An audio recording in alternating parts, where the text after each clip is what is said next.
Morning. Welcome to the June 6th, 2024 Facilities and Purchasing Meeting of the Lower Merion School District. Welcome everyone who's here and those who may be online.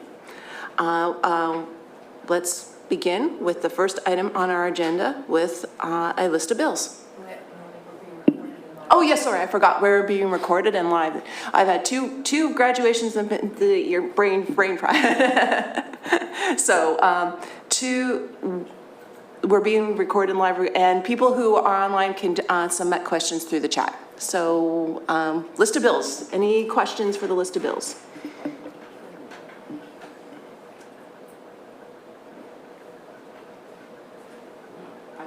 Okay.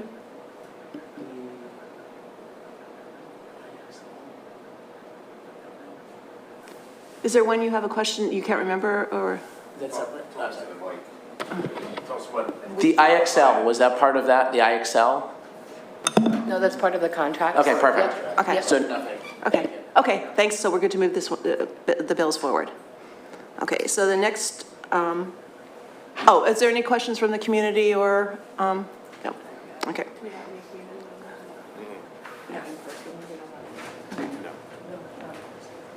Okay, so next is the purchasing report with the vendor Air and Gas Technologies.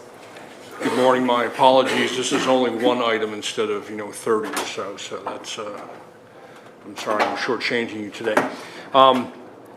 At Lower Merion High School, we have a CNG plant to support our CNG buses. Has two effectively engines that compress the gas.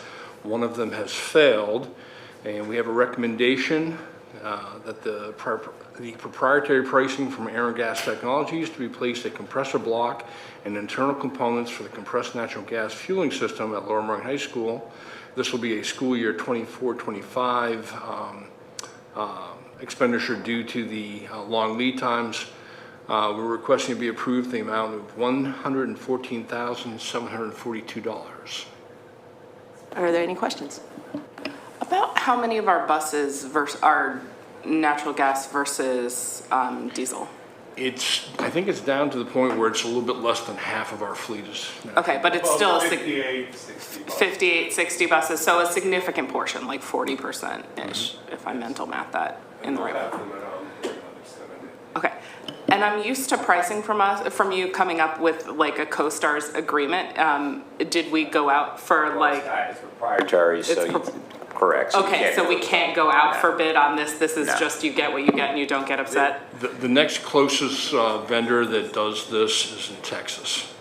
Okay. So if we wanted to work with them, we could fly them up and pay their hotel fees, but that would add to the price. Air and Gas is actually out of New York, so their technicians come down from New York to support us. All right. And we've used this company in the past. We had to do repairs on the CNG, so they're well aware of our situation. Okay, thank you. And with the repairs, how long do we expect to have them be able to be used for? So the compressors normally would go on a 9,000 hour service, a 12,000 hour service, and a 15,000 hour service. From that point, they kind of have a complete overhaul. It really depends on how many cycles they've gone through. It's hard to give an exact time frame, but generally we are doing those services every 4 or 5 years. But how long do they last? So once we have this fixed? They will last indefinitely as long as there's not a failure, as long as we continue to do the services. So these, if you looked at them, they're basically truck engines without a glow plug or spark plugs. They are very robust. Usually what fails is the internal seals.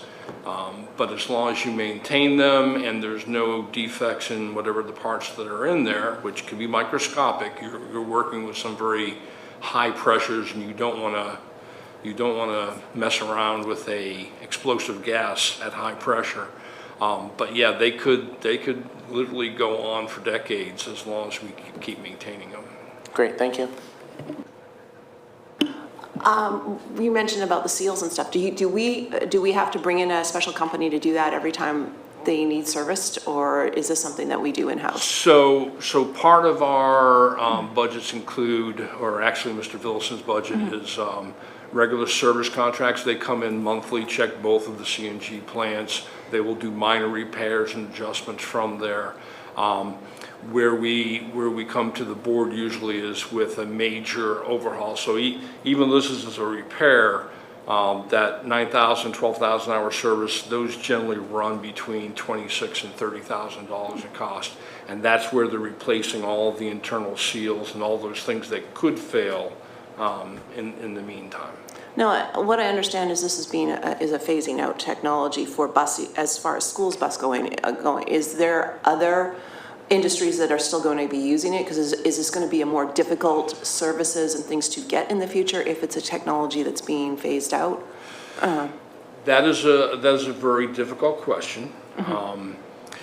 Right now, the push is towards electric. I believe with the challenges that come with electric buses that that is not going to take off. When that doesn't take off, then CNG could turn around and become more viable. Okay. There's plenty of trucking companies, like long-haul truckers, that are using compressed natural gas. It is a very clean way to operate. That's why we went with it, a couple of years, about 25 years ago. It's viable. Right now, it's not the hot. It's the hot item. Again, the hot item is electric buses, but I think they're finding a lot of problems with the electric buses that are going to have that industry not be the new thing, and everyone will switch back to looking at natural gas and propane again. Well, that's good to hear, because that's what I was concerned about, if we couldn't get parts or things like that as we move forward. Right now it is. Right now it's not the in thing. Yeah. Okay. I anticipate not being, I give no investment advice, here, but I think electric buses are not going to take off, and everyone will cycle back around to what's the next cleanest alternative. Okay. Thank you. Appreciate it. I think looking at it specifically to how our fleet's currently configured, we currently do own 58, 60 CNG buses, and as Mr. Vilson stated, we will still be driving them for another 5 to 6 years, which means there will be the demand, if not 5 to 6 years, if not longer, there will be the demand to fuel those vehicles. So we're going to have to continue to keep these fueling stations in operation, because that's how our vehicles are going to operate, given the collection we currently have in the fleet now.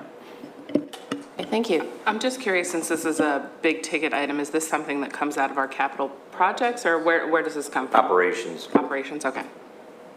And we're budgeting for it for next year? Okay. Are there any questions online? Are we good to move this forward? Okay. Yes, Okay, thank you.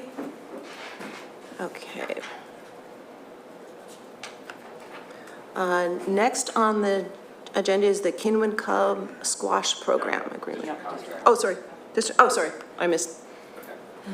Thank you. District contracts. Dr. McGloin. Yeah, I mean, I could take them all, Dr. Yanni, if you want me to. There's a Chief 3000 on there as well.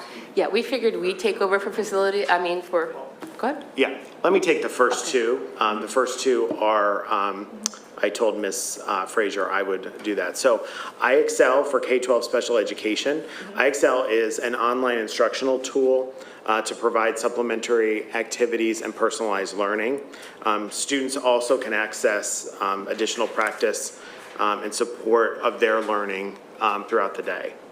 And Achieve 3000 is another online instructional tool to support literacy needs of students who receive special education services at the secondary level. It provides differentiated instruction, nonfiction content. It supports the core curriculum and addresses the literacy needs of our special education students.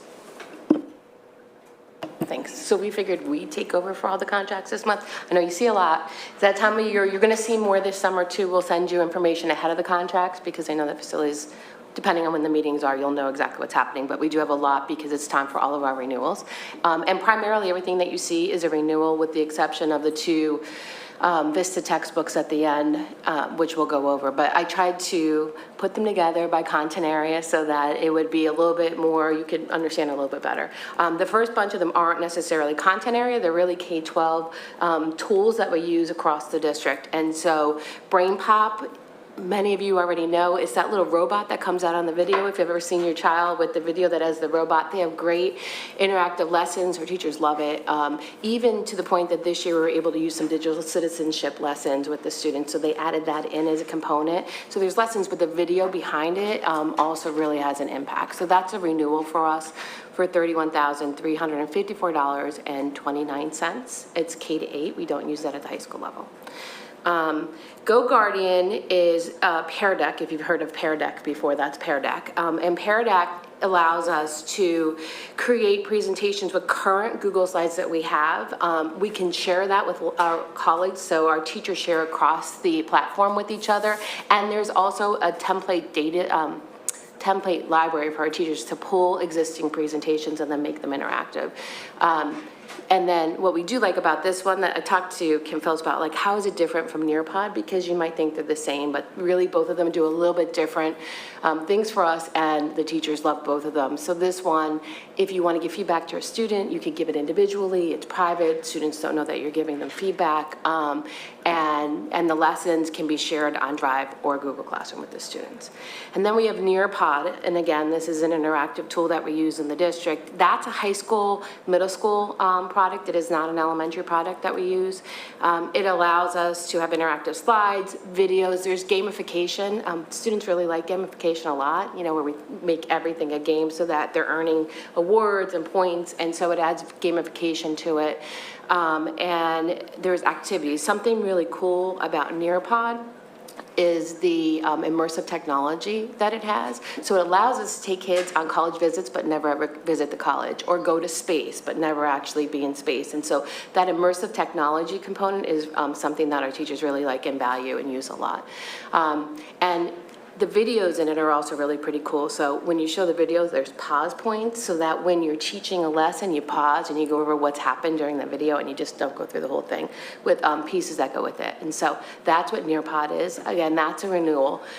So Pear Deck is $24,415, and Nearpod is $36,878 for the year. Our next three contracts are all library contracts. They're all database or ebook contracts. And so Capstone Pebble Go is a K-8 database. We used to use it only in elementary. It's expanded up, and it allows us to have a research tool for our students. That's how they're doing their research to this one. Gale is also a research engine for us, but that's a high school research engine. You may actually see, like when you do some research, sometimes it'll tell you that the research articles in Gale, that's the same platform. So we added this platform 3 years ago because we really didn't have a lot of robust databases to prepare our students for college. And so we added in several of them, and this is one of the ones that we added in. Mac and VIA we've had for several years. Mac is actually an ebook purchase. We use that K-12, but it allows us to get ebooks. And we pick the books. We could pick them by content area if we want. We could go across content areas. So it's a really nice resource for us. Can I just ask quickly on that Mac and VIA program, can students check out to their personal devices things? Like, could my kid go with her Kindle to school and like check out a book to her own account? How does it work? I believe they can. I don't think they have to use our computer, but it's only, it's like a single use. So it's just like taking out a library book. Same exact way you think of a library book, exactly the same except for it's an ebook. Okay, so do they have like school library cards that they can use in Libby, or how does it? No, so all of our kids have accounts. It's just, think of it like we use any database. The kids have an account, they could check the book out through the account, and then it's noted that that book is out, and then when it returns, it comes back into circulation. So it's like a digital circulation, same kind of deal. Very cool. Yeah. You can transfer it to a personal device, but ultimately you have to transfer it back to your school device to quote unquote return it. Yeah, that was a change that just came up. I mean, I am a very avid Kindle user and user of our local library, and now Amazon just changed how they do that. So you have to return it to Amazon for it to go out of your online account. So that makes sense. Oh. I didn't know they had a library Amazon. I'm gonna have to start using. What? The library for Amazon. I'm gonna have to start using that. Oh, well, Because I that's purchase how- books instead. Well, you so- can check out ebooks through the local library or through Free Library of Philadelphia, because actually, pro tip for everyone, because Free Library receives state funding, anyone who's a Pennsylvania resident can get a free library card, and their digital library is very, very good with ebooks and audiobooks. If you want to get that, and you can use it on Libby. Thank you. Love Fun it. fact. Okay, I'm gonna Okay, underail. so Pebble Go is for the year $20,511.45. And Gale is $29,319.71. You'll see probably 2 other search engines for the high school come through. I'm trying to think, I think we have 2 left. And then Mac and VIA is $8,000 for our subscription for the year. That's gone down because we purchase like bundles of, sometimes we'll purchase bundles and we keep those bundles we purchase, so it's gone down. Okay, so now we move on to math, and I put all the math together. Dreambox is a K-6 product, primarily elementary, honestly. We use it K-5 more than 6th grade. It's our supplemental math program that we use that allows us to do diagnostics and then do practice and enrichment for our students on their either iPads or their Chromebooks. And so this is their practice platform that we use at the elementary school. In 5, 6, 7, 8, you heard IXL for special education. They're in 2 separate places because special education has a K-12 contract. We only use IXL in 5, 6, 7, 8 in the district.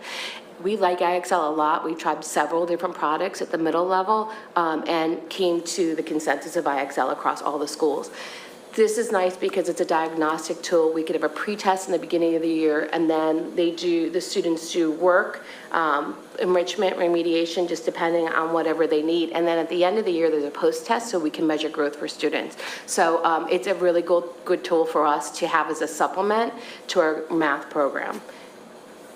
Did we have a question on IXL though? I think that, Jason, you said IXL. answered it. Oh, perfect. Great, thank Okay, you got it.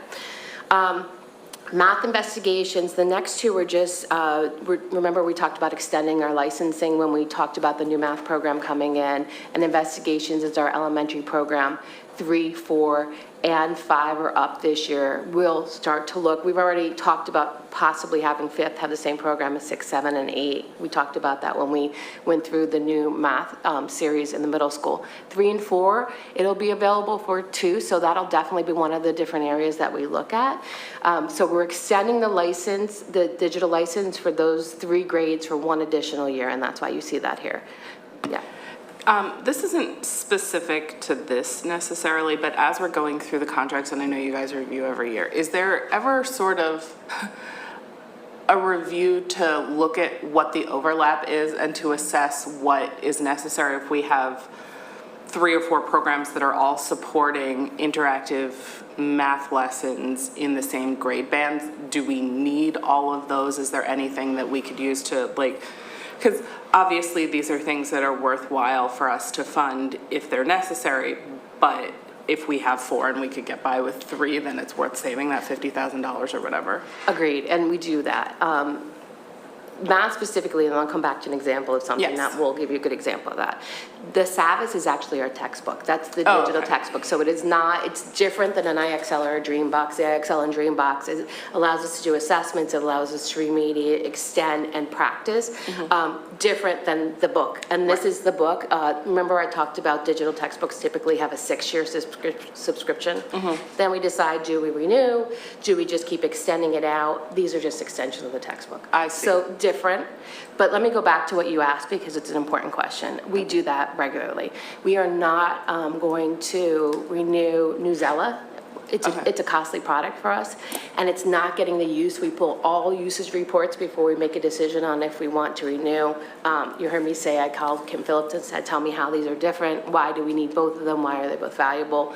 We have those conversations as well. Newsella was probably $60,000, but we're going to be There's able to something else do it that we differently. use to do something similar. I can't remember what program it is, correct? For Newsella? Common Lit Pro, don't we use Common Lit? Well, Common Lit Pros this year, we're just Right. really putting that in. Right. Actually, we're going to be able to use Gale to do it, believe it or Yeah. not. And Gale's free. In the earlier grades, it's free through our public library system. Gale allows you to differentiate articles, which is what Newsella does. Only so many, but the use that we really have for it isn't it's not a high volume, and so we're gonna be able to use our library database to do that instead. And so we investigated, was there another avenue for us to be able to not spend that money and still get what we need out of it? And so we're gonna be able to do that. So that's Appreciate just that. like how, when we're going through all of these, we have those conversations regularly. Appreciate that. Yeah. It's a really, I think, important part of the annual contract renewal bid. It's expensive too, because in the past you used to see textbooks a lot, right? But now they're either digital textbooks, or we have a lot of textbooks that are open source, and so we'll supplement them with things like this when we do that. Yeah. Okay. Generation Genius, we're on to science. The next two are science resources. Generation Genius is also, it's really a STEM resource that we use K-8. It's not just science, although, it's through KD, but it's a STEM resource that we use that has great activities, quizzes, reading materials. It's used pretty heavily throughout the K-8 system in the area of STEM. That renewal is $12,919. Chem 101, when we adopted our open resource for chemistry, we put in Chem 101 as a supplement to that. That allows us to do both in-person and online homework, active learning activities. It gives us secure online quizzes and exams. So it's really a supplement to the open source resource that we have, which we don't pay for because it's open source. So this is a supplement. When we're looking at quizzes and things, particularly in math and science, that is something that the teachers have the ability to go and pick and choose what items they want for quizzes and for homework, correct? Yes, and they can differentiate them and they can change them up if they wanted to. Great. Okay, online health textbook, this is just one item, and this is just a renewal for 1 year of our online text that also has expired. We are currently looking at new health books. That was part of what our last training was. The teachers reviewed the textbook. So you'll see a health textbook up for adoption in the upcoming school year, a new one. I thought they were going to try and write their own health book. Not book. We No. were doing it. We've been working on a summer program. Or the own curriculum which is with the different than this is a book, yeah. textbook. Yeah. Yep. That was my question, is how's that coming along? Good, although we're going to use EduSay this year. We're pretty much there, but because of all the transition, we want to just be solid on it. It'll be ready to go next year. It's almost ready to go at this point. Yeah, it's almost ready. They did a lot of really great work, the teachers on it, a lot of really great work, but we just want to, because of everything, be really secure in it. All right, so that's the health textbook. It's just a 1 year renewal. That's $11,997 for the renewal. Learning A to Z and Wilson are ELA products. Learning A to Z is K to 12. We don't use it with all students K to 12, although in the elementary we use it with all students, but we use it with our ESL students. We use it with students that we're trying to remediate. So it's used K to 12. Not necessarily with every single student. It's really a great product. It allows you to have students take exams, and then that levels the students and they read at their level. It's gamified so that students earn points and they get rewards, and as they read more and more and more. So that's what Learning A to Z is. Wilson Language Training Fun Hub. Fun Hub is actually the digital supplement to Foundations. So it's not used every single day, but it's used as like an enrichment for the Foundations program. We put this in when Foundations came in, and last year was the first year there was a cost associated with it. It was free the first year. So that's $13,125. The last two items are the textbook that we talked about, the Vista Higher Learning textbook for our world language AP classes. We talked about that both at the last CCOB meeting. We went over both of these. This is just we had to get the digital subscription approved, and so that's what you're seeing. That's why it's this month instead of last month. So it's $9,374.26 for TMAS 3E. And then it's $16,066.70. One's for Harrington, one's for Lower Merion. Yep. Thank you. Well, that was a lot. Do you have any questions? I just had one related question about textbooks. For all of our textbooks, we purchase a class set, correct? So that if the kids have to have it, it's either a class set or a digital textbook that they can use in the room, so they're not carrying their textbooks. We'll have it available. A lot of times they'll use their computer and use the digital. But Also, open education resources will print things like that off. So we can print things out for students if they need a textbook. We'll print it out with our open ed resources. They don't have textbooks when they're open ed. Yeah. I just wanted to, this is my own personal trauma of carrying around pounds and pounds of textbooks as a child, and so I really, really appreciate everything we do to accommodate not screwing up our kids' backs before they even become adults. Yeah. I mean, our kids use it, that's why we purchase the digital. They use the digital a lot without the, I mean, but some people like a book, and we know that. And then some students have it written into a plan that they have to have a book, or the book goes home with them, so we always have those around for people. In the textbooks and the digital licenses, is it usually available that you can highlight text while you're reading it? Yeah. Great. Annotate, highlight, yeah, it allows it to be read to you often, most often, yeah. Awesome, thank you. You alluded to it, but I just wanted to confirm. So all of these are one-year contracts? Yeah, yes, everything on here is one-year contract. We have some subscriptions that are three-year Except the contracts. textbooks. The textbooks are 6 years. 6 years, you're right. Yep, textbooks are 6. Everything else is 1. There are some contracts. We'll try to do a 3-year because we get a better price for it. If we do a 3-year, the board approves that at the time, and so we don't have to come to CSUB every year for it during that period. So we do have some, though, that are 3 years. Yeah. Thank you. I was wondering about the Wilson, with foundation and Wilson language, that comes out of general ed. Now, we do have some Wilson stuff that comes for special ed. Are we still continuing to get the special eds, or does this encompass now special ed as well? No, the special ed, when you're thinking of Wilson training, remember we talked about this, that's really like a totally different type of training than what our students get from foundations, which is for every single student. So it's more individualized, it's more intensive, and specialized. The teachers that use Wilson and teach Wilson are trained to be Wilson teachers. Very different. Not that our teachers aren't trained for foundations, but it's an intensive training, the Wilson training. So it's a different program. Right? Yeah. It's just the same company. It's the same company, different not the same and like program. different levels of programming. Yeah. If you think of it that way. Okay. Yeah. And I just wondered with LinkedIn coming, is it LinkedIn or Linkit? Linkit.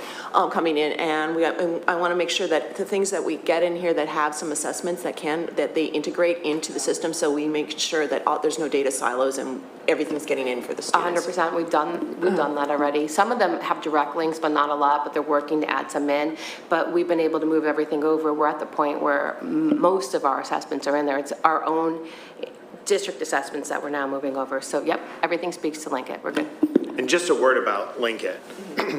We wanted to be a customer of Linkit. Obviously, Linkit wants Lower Merion to be a customer of theirs as well. So as we talked about previously, their customer service is first rate. So anything that we've asked of the CEO, they're making happen. So we've been really pleased with that transition. Yeah, it's been excellent. Excellent transition. That sounds great. Okay. Is there online? We do have questions. Most of them looks like go back to the list of bills. So they're for Mr. John Willis of Ardmore. The first question is, can you explain line 614 on the list of bills? So I'll let people go back to that.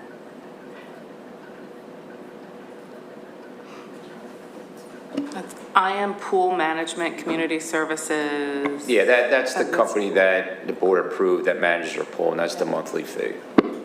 Okay. Can you explain line 442 for Aegean Group? Is this an expense related to the Wilkes It is. settlement? They're the settlement administrator, and that's the fees we owe them. Fortunately, this goes back to 23. There was some confusion with what was owed, so that's what we owe them. Are there any bills in the current list for this month that are directly related to the Oakwell property, such as its maintenance?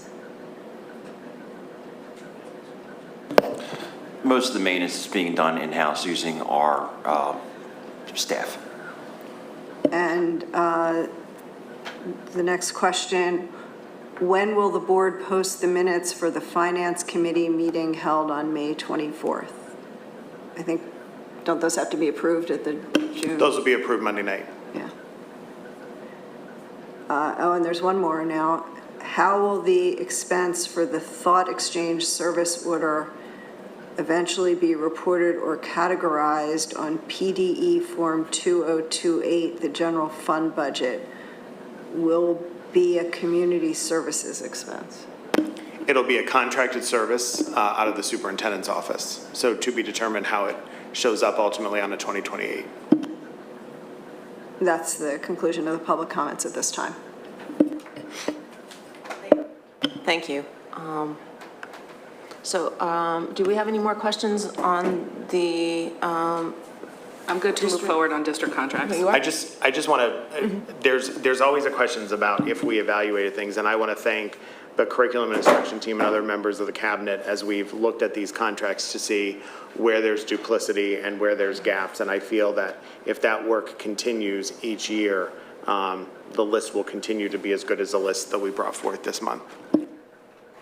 Thank you. That is good to know. So we're good to, Jason, you're okay to move it forward? Okay, sorry. Okay, just make one comment on the pool. It's the monthly fees plus also like the lifeguards and the maintenance of the pool. So it's a bunch. I was looking at the different line items. That's why what that is. That's it, pretty much every month. Okay, thank you. Okay, moving to the next agenda item. It's the Kenwood Club Squash Program Agreement. Welcome. Good morning. So the first contract is for the rental agreement for the Kenwood Club in the amount of $27,000. It's a one-year contract. So how this contract works, the district collects fees from the student athletes, and then we reimburse the Kenwood Club for $27,000 for this contract. It covers competitions and practices. It covers 2 professionals at the Kenwood Club as coaches, and it goes from November through February. Questions? Is this for both schools or just LM? It's a combined team. Great. I was just curious, in the contract it says 3 to 4:30. Do we need to adjust that based on the healthy start times and the adjustments? How's that going to work? So we actually explored moving the slot to the morning, which would have been I want to say 6 to 7:15 in the morning. We worked with the squash association, the parent group. We worked with the Kenwood Club. If we moved to that slot, the student athletes would have no home competitions at the Kenwood Club, so we would lose our spot for competitions to be able to play there in the afternoon, which would make all of our matches away. So we'd be on the road and having to use transportation resources to do that. So through several conversations, we ended up in that afternoon slot. The Kenwood Club, that's the only slot that they have available in the afternoon after 4:30, becomes open to members and other programs that they have going on at night. So to keep competitions happening, we kept that 3 to 4:30 slot. There might be a little bit of a reduction for practice times because our students will be getting out at 3:15, but that was a sacrifice that the Squash Association was able to, wanted to keep, so. And do we bus our students to practice? We do. So, just so I understand, so will they leave school early, or they're just going to come later to the practice and have a limited practice? For practices, they will not leave school early for practices. For competitions, they will. And then the other question was that I know that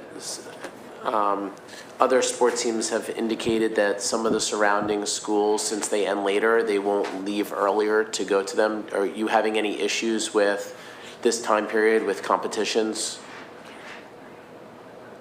Can you clarify? Yeah, sorry.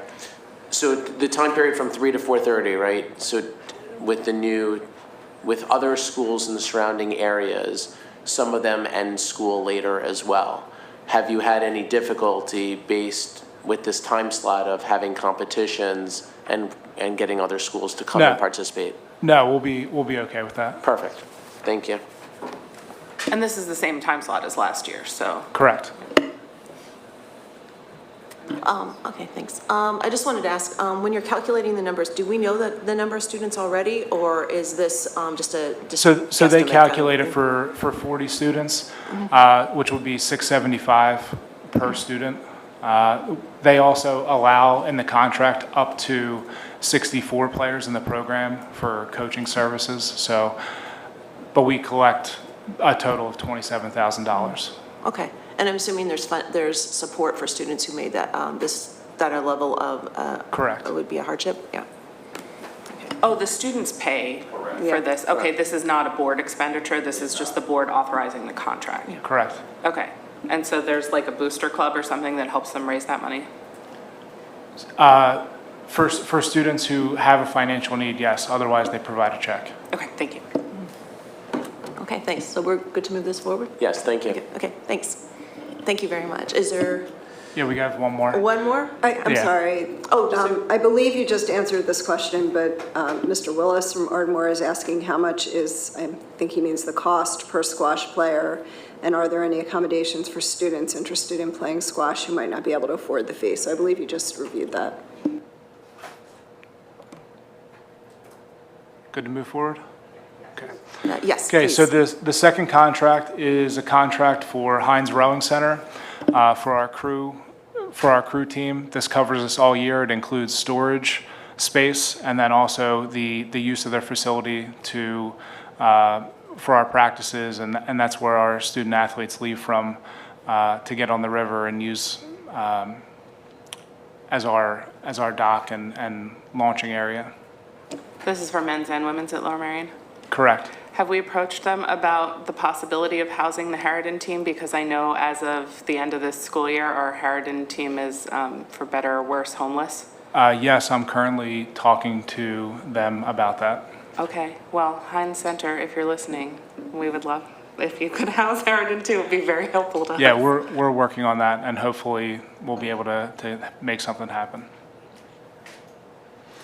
Sorry, so it's in the amount, the actual, I think the numbers on there are crunched incorrectly. I think the actual total should be 44,400, not 44,950. We can go back and check that. But there's really no change to the contract. I think it's about $600 more expensive than last year. How much is it? It's 44,400. I think it was 43,800 last year. Yeah. We'll just have to double check. According to the invoices, it's 44,900, so we'll have to confirm that Yeah. today. What's the correct number? Okay, and this is something that we're paying, not the students, right? Correct. Okay, thanks. Where So, does that determination come from, where one sport is something that the district is paying for versus a student is paying for? Who makes that decision? Is that a board decision, an administration decision? That's a great question. Honestly, it goes on past practice. So the crew association, the district has always paid the facility fee for that. For the squash association, the relationship that I previously described is what the past practice has been for that particular sport. Okay. So I'm guessing whenever that club was approved, there was probably some provision as to how they were going about funding it from years ago. So when a new club or sport comes on, I'm sure there's discussion how's it going to be funded, and that was what the board decided at that point in time. Remember, these clubs have been here for decades, so Yeah. that's how it's happened. Yeah, that might be something, I don't know where we would put that marker or have that discussion, but that might be something we discuss about cost sharing versus like, because I don't know, it seems a little arbitrary that whatever sport a kid decides to play determines whether or not they have to pay their way to participate in it. So that could be something that we could have a discussion at as a board and see if there's some sort of rejiggering of the finance planning that we want to do for that in the future. I think that would likely happen in some of the revisions to the student activity policy, potentially, like the review of that Ms. Schaefer's been working on. Is that something, Megan, that we would be looking to at your committee? Is that coming up in the review cycle next year? Sorry, I ask you I know you don't know the whole. Under the scope of what we're trying to do. Under the scope of. Alignment, consistency with that. Okay, so that's something we could maybe try to have on an agenda in policy next year? I just want to highlight for the permanent record, Ms. Schaefer lit up like a holiday tree back there once policy was noted. So That's good. I think that could be a real policy that the board could actually make good effect in a student's daily life. And I think just because of the point about past practice, if it's memorialized in policy, then it's clear and it provides the board something to point to when there are questions. I know when I was coming on board, there was a question that a parent was asking about the perceived inequity between activities and athletics. And so to the extent that we can memorialize things in policy and then AR, it gives the board that information to point back to. Great, thank you, and thank you, Mr. Stroop. You're welcome. Thank you. Is, any more questions on this? No? Any questions? Okay. We're good to move it forward? Yes. Okay, thank you. On to the next agenda item, which is amendment to the student transportation contract. I'll just say thank you to Mr. Stroop for your good work last night. Yeah. Good morning. Just following Ken's example, I only have one item today. It's a pricing adjustment to one of the contracts we approved at the last school board. I was in communication with the contractor when they initially gave us the pricing because overall pricing was almost 20% increase. And after communicating to them that we're gonna have to look for alternatives, they agreed to lower the price. So we adding amendment with a new pricing. Not the lower price, but decrease the increase from about 20% to 6.2%. So, one thing, I thought they were just newly added last year. Are we using them that much that they've become such an important part? I think they've been at least 2 years Is it with 2 us. years? Yeah, I knew they were newish. Yeah. And we don't use them that much, but we do use them because they have a unique vehicles. They have wheelchair vehicles with a high ceiling. So some of the students can go in the smaller vans because their heads are sensitive. They make it a ceiling. So it's a unique. They are most expensive contractor probably that we have, but they do a good job and with working with special needs kids. They're exclusively for our students with IEPs that specify the type of vehicle they need for their transportation?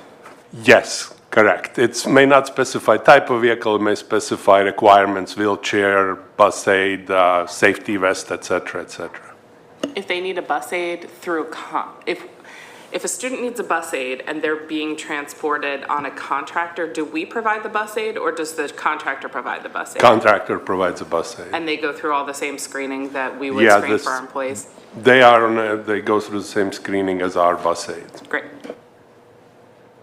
Any more questions? Okay, well, thank you for getting this cost down. We appreciate it. And I guess we're good to move this forward? Okay. Thank you. Thank you. Next on the agenda is the Prime Edge quote for school cafe service agreement. So this is Premier Edge, and the school cafe is a new point of service and our payment system we use for our cafeteria, our food service system. The current program, Food Service Solution, that program is going to sunset at the end of December of this year, so we need to acquire a new system. Mr. Hussein and the IT department have done an extensive review of all the different products, and we're recommending Premier Edge and the school cafe as a system to continue for the upcoming school year. So we need to get this approved at June so we can get it up and running for the start of the school year. This will be paid out of the Nutritional Services Fund. How does it work? Do students have to swipe a card? Do you have to sign in? You have a PIN, and you put your PIN in, and the PIN goes to the system, so it calculates all like the free and reduced, all the type A lunches and so forth. So that helps us do the report for the state. So we need this system to do it. And then the other part is parents can put money into their account. That's the second part of the system. And they can still get lunch even if they haven't prepaid? Correct. Okay, and I'm sure our cafeteria, or nutrition services department is really happy that the days of a card where a kid can forget the card are days of yore, so thank you. Does it still pop up with a picture of them so they know that? It's the same, the student wouldn't see anything different from what they're doing now. Okay, and do we let, I know there's been, I'm not saying complaints, but sometimes kids want to pay for other kids, and do we allow that or in the cafeteria? No, we try not to. Okay.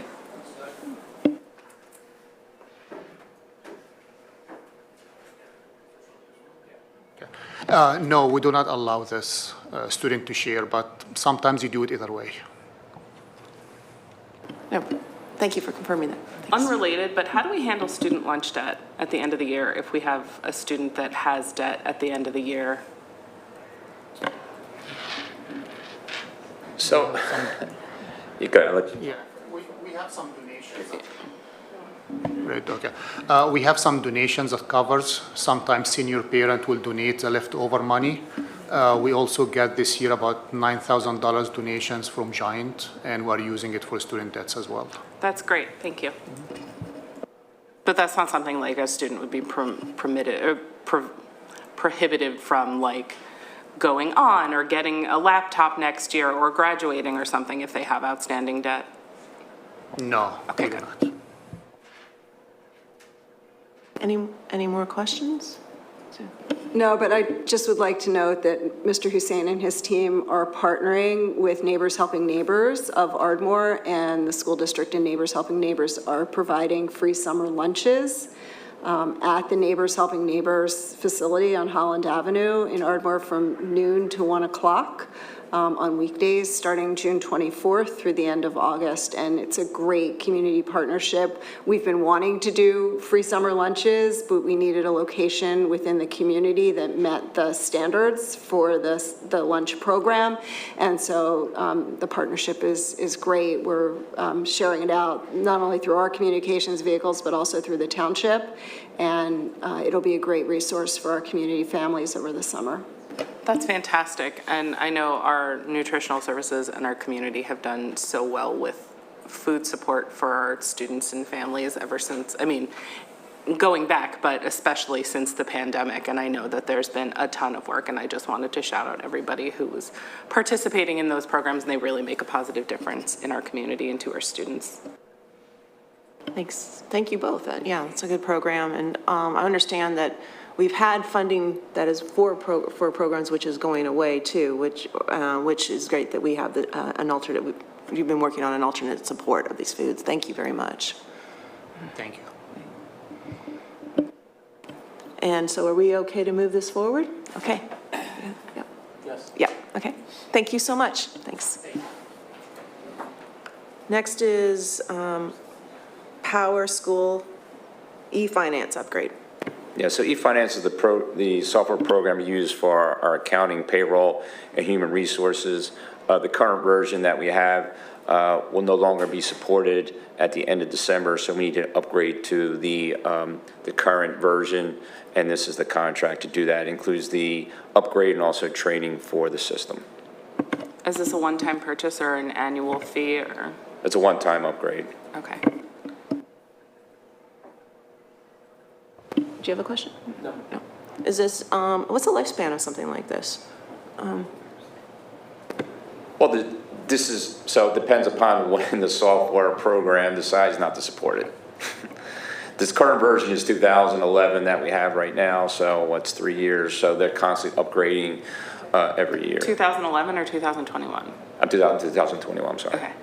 Sorry, 2021. Both are possible. 2011 is when we got the program. 2021 was the last time we did it. So it's almost like a Microsoft kind of, that type of lifespan. Software companies, Yeah, they stop support, Georgia, they stop supporting a new version, you're pretty much forced into a new version. Yeah, That's basically what happens. Okay, thanks. It's planned obsolescence. Yes.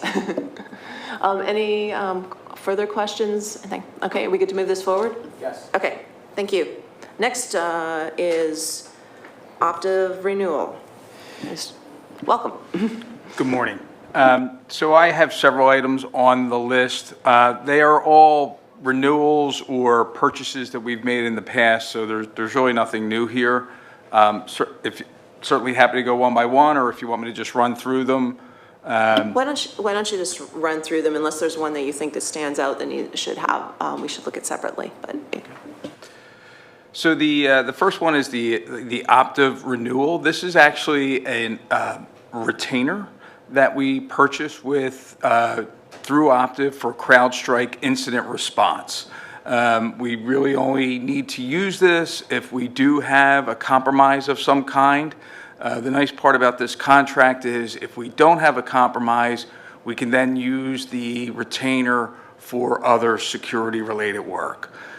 So as an example, we're using the retainer from last year for a penetration test this year. The next one is also cybersecurity related.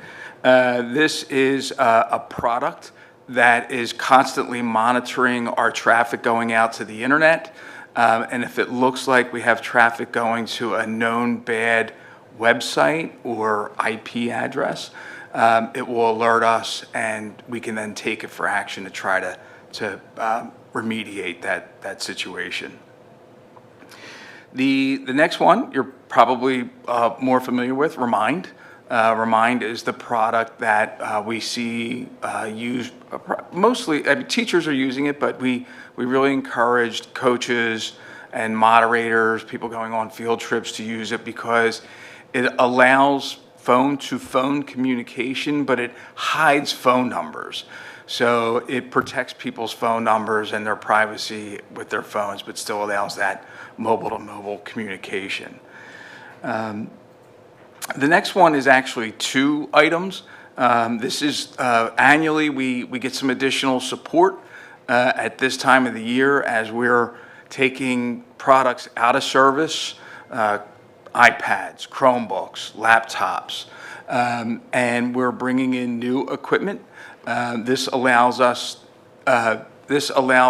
to just have some additional technicians on hand to help us during this very busy period of time. You've heard me mention in the past, we get about 16,000 help desk tickets a year. It's roughly from August to October that we see the majority of them, and that's when we have this additional help on hand.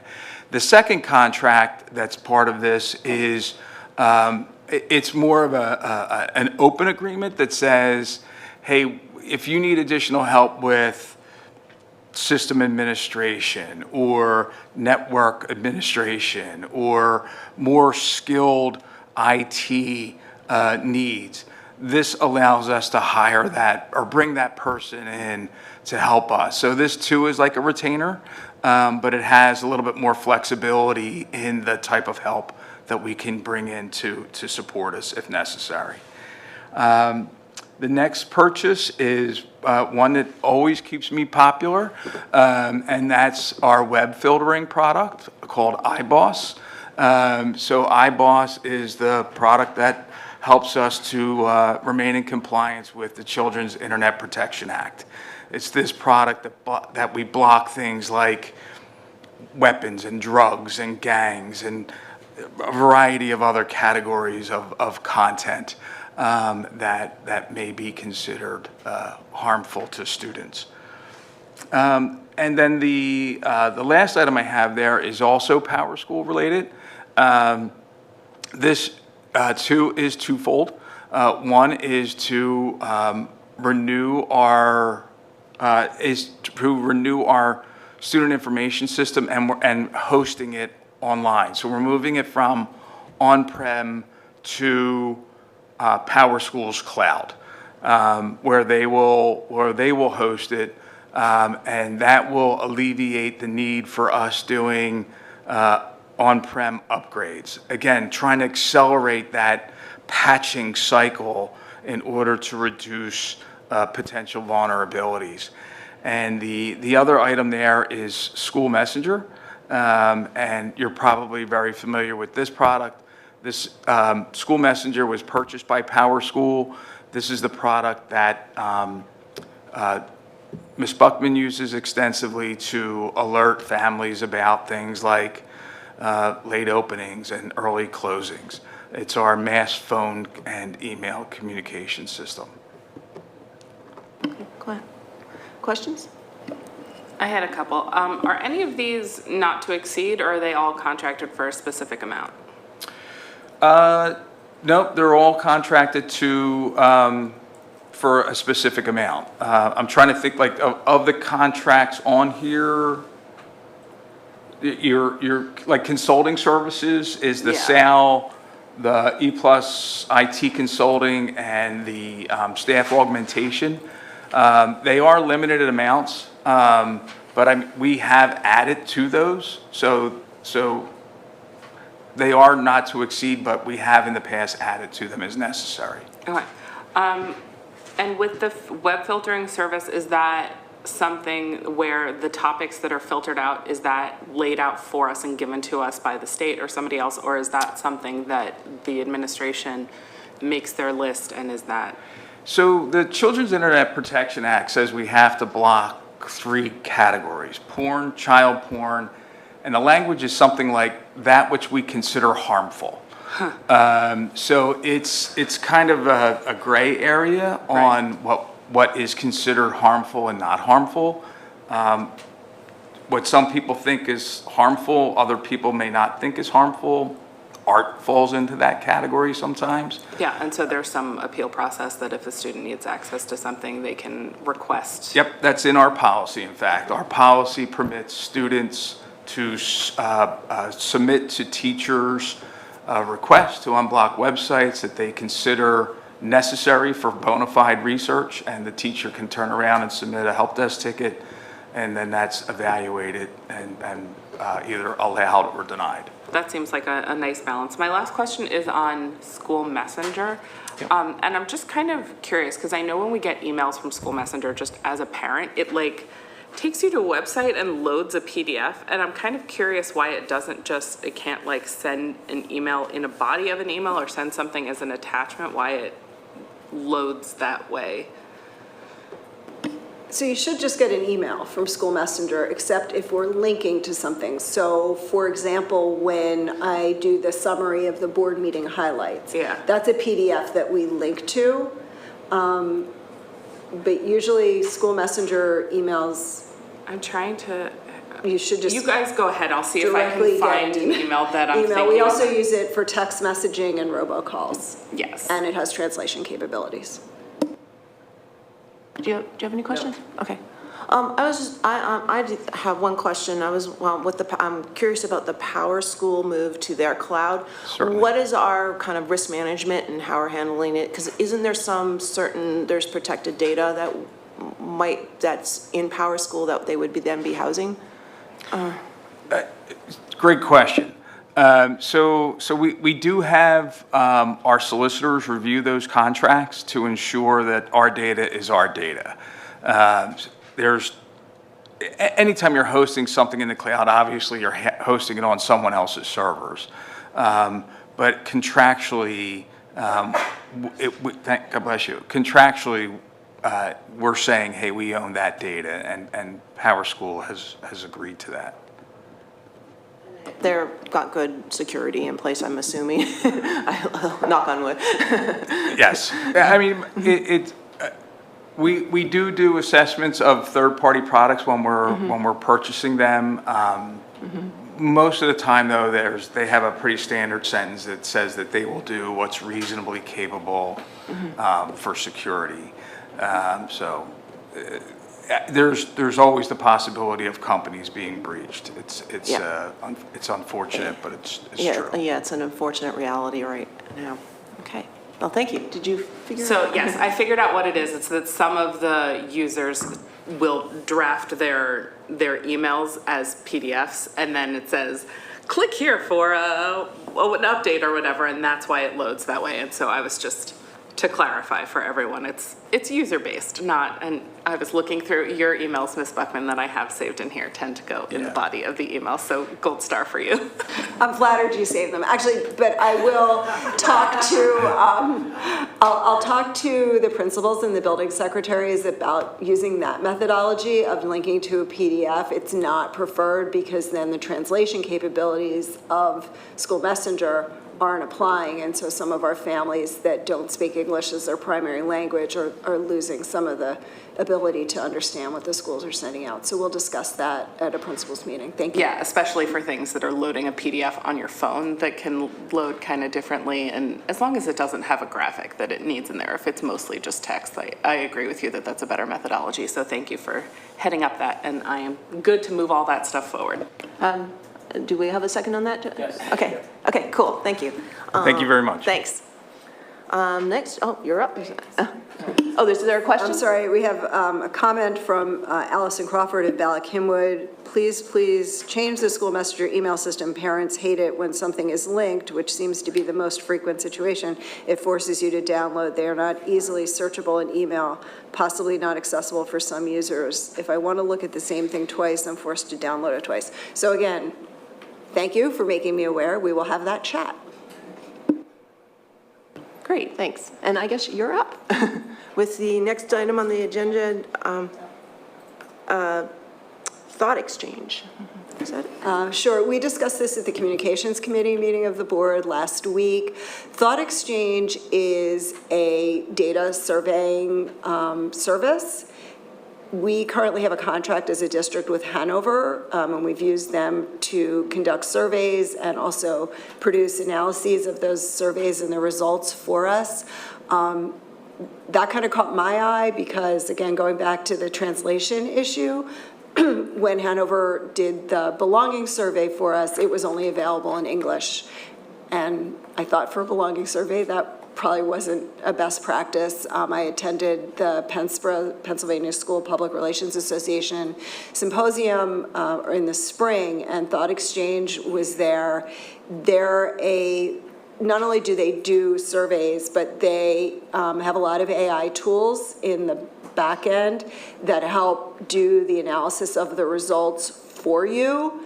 And it includes taking out questions and answers to correct for bias and the order of the answers and things like that. So a lot of the work that will often take a company like Hanover weeks or months to process for us, Thought Exchange as a product does that almost instantaneously. It also has a great tool that I think will be helpful as we look ahead to refreshing our strategic plan that allows you in a public setting to gather feedback instantaneously from users using either their cell phones, or we could provide iPads or devices. And they can see actually on a screen how, if we say we want to, please rank these 5 concerns, or topics for the strategic plan. It's almost like, in a game show and everybody votes and then you can see the answers. It will do things like that, and that corrects for a situation that we do sometimes see in public meetings and forums where you may have 1 or 2 people that are very interested in a topic. They will speak about a topic. They'll make a very persuasive argument, and then other people become scared to speak up even though they may feel differently. And this way people can share their opinions and their real thoughts without their neighbor saying, I can't believe you feel that way, or, be quiet, no one else feels like you. And it gives you a lot more honest surveying tool. So for all those reasons, and then it does have full translation capabilities for all the surveys. It's basically a trading out for a current survey product for this one, and I think it'll give us a lot more functionality, and we can do unlimited surveys with it over the course of a year that we can either write, or they have templates. So if we're doing something on sleep and adolescent behavior, chances are there's another district that has done another survey on that. We can look at their survey, we can accept and reject questions and add our own. The data that we gather is ours and proprietary and protected on the cloud, but they will ask us if we want to release our survey so that it can be a model for other districts.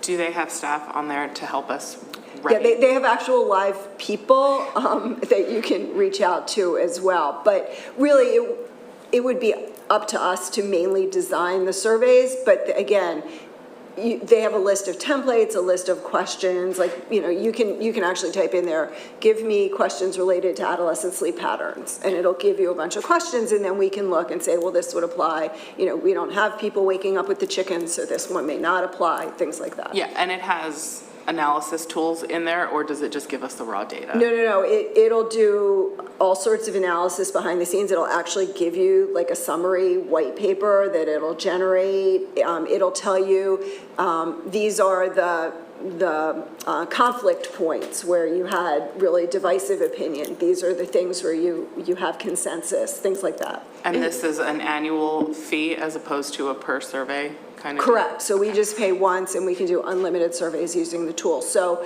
we'll set up an admin team. So we don't want, not every teacher surveying every class using this tool necessarily, but if there's a school that wants to do a survey or the admin wants to do a survey or there's a use case, we'll have people that can look at it and say, sure, and here's access to do that. Okay, that's great, because Hanover, we were having some trouble with just. It just took a long time also to get results, and there's other things like when they do a summary sheet, it's accessible and we can post it and things like that. Okay, great, thank you. Do you have any questions?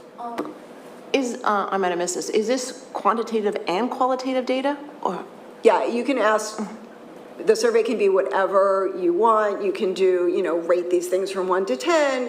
You can have open-ended questions, and the AI will actually go through sentences that people write on open-ended questions and say, this theme of school messenger PDFs has been coming up a lot in the replies. And it'll, these are the top 10 concerns expressed in the open-ended answers. It can do things like that. Now, it sounds like a very much more forward-moving or more forward-thinking way of dealing with data now, and in real time as well. But I'm wondering, is this only from the administrative level or the principal administrative at the schools level to go out to the community, or is this something that could even go into the classroom where a teacher could create assessments on the fly and they do it as part of the curriculum or something? Yeah, so I think we'll have to figure out exactly what the administrative, super user level will be, and there'll probably have to be some sort of process to use it. We also still have SurveyMonkey as a tool that people can use. So I think, once we get it in-house, we'll be able to play with it a little more. I joined some online user groups to see how other districts were using it. When they were, some principals and central office folks talked about using it in high school settings where they wanted to get feedback from kids, like at the end of assemblies or at the end of grade level meetings. So I think that could probably be our first foray into using it in the building. So I actually see this being widely used and really becoming the backbone of how we get data quickly, because as we mentioned, Hanover and other services just take a long time to turn that data around. This really gives us that data in the moment. Yeah, for example, we are administering a survey about, a wellness survey related to the change in school start times to get some baseline data this year before the changes come in next year. And we've gotten already over 1,000 responses, and we did that in SurveyMonkey, so that means a lot of looking at answers this summer, I think for Ms. Schaefer and for myself, because we don't have this tool in-house yet. We may be able to, if we get the tool in-house, dump that data in there and have it help us.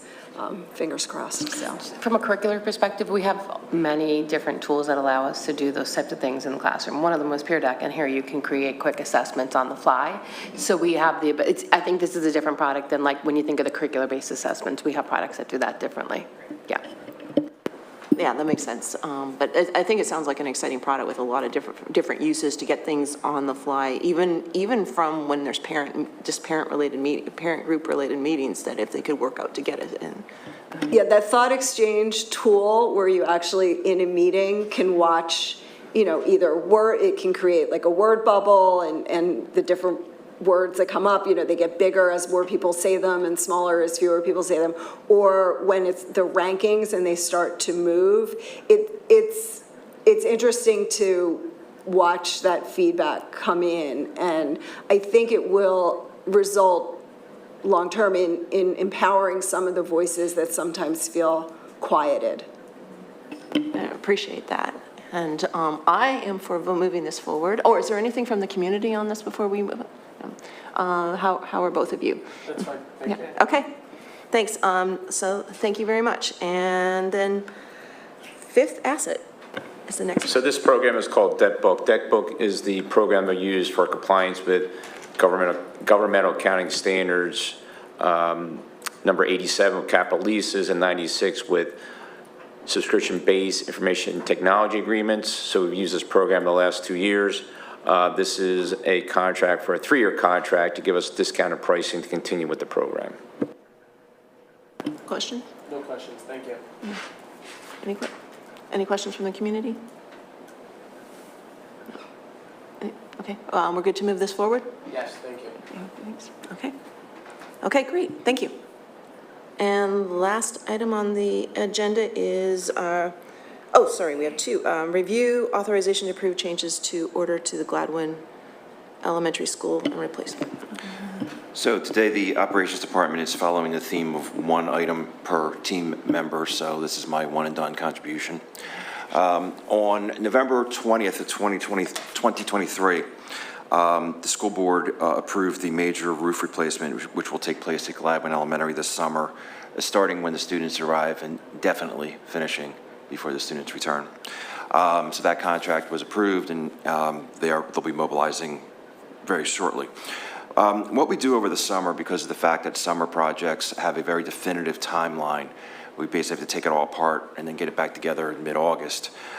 When there are any kinds of change orders and unforeseen conditions and things of that nature, we have come to the board in prior summers and asked for a pre-approval up to a not-to-exceed amount of $100,000 to give the administration the authority to evaluate the change order request, ensure that it's reasonable, and then execute it in a timely fashion, and then bring that item to the school board at the next subsequent school board meeting for ratification of it. So this is a pretty common mechanism that we use.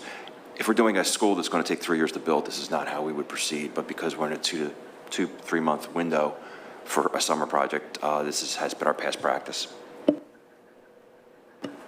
Can I just ask who the authorization will be as we're having a leadership transition at the admin this summer? In the past, I would bring it to the superintendent. Well, let me back up. We would vet it ourselves and then bring it to the superintendent. Okay, so our interim or Ms. Schaefer, somebody like that? Somebody with a higher authority than me. All right, thank you. Any other, do you have a question? No. Okay. The $100,000 number, that's a typical number that we've come up from historically? Gives the space you need, is that right? Correct. Okay, so are we, is there any questions from the community? Are we good to move this forward? Yes. Okay, thank you. And last on the agenda is the annual report for lead in drinking water. Let's hope there is none. Very exciting subject here. Yes, as pointed out, this is an annual requirement. Next slide, please. The key language in the regulation is that school districts may test or shall discuss. They don't have to do both, but we actually do. It basically gives school districts an out if they cannot afford to fund the testing, that they can just discuss what issues might come up. We've been testing actually since before this regulation came out. Testing since 2016. We did skip the lockdowns, do it during the COVID lockdowns. But we do both. We test and we discuss about it. Next slide, please. Our plan was developed in consultation with the EPA, DEP, and our internal environmental consultants. It was rated as a very a robust program, more than was needed. Our system was basically designed to test all point sources over a 3-year process. Last year, we did not do across the district. We only did Black Rock, but we did it 100% to get everyone caught up to the same point. This year actually starts our third 3-year cycle. Next slide, please. Since the beginning of the program, our first year, we had problems with 2 failed fountains. Since then, all of our point sources have passed. Currently, manufacturers will only do lead-free fixtures, fountains, valves, backflows. They're all certified lead-free. That's our standard replacement. If we do any new fountains, we also include filters into those processes. Next slide, please. This year, our sampling was actually done this week. There's a requirement for an occupied stand for testing. And at the end of the summer, part of our 2 month of trying to get everything done for a year in 2 months, we include flushes of our water systems. We have not had any issues since our first year of testing. Subject to your questions. Any questions? No, thank you. Nope, I'll just remind anybody that is watching and has small children at home to get your 1 and 2-year-olds blood tested for lead levels, because it's important to catch early on. Yep. Okay, thank you. And with that, I guess, is there any questions from the community or anything?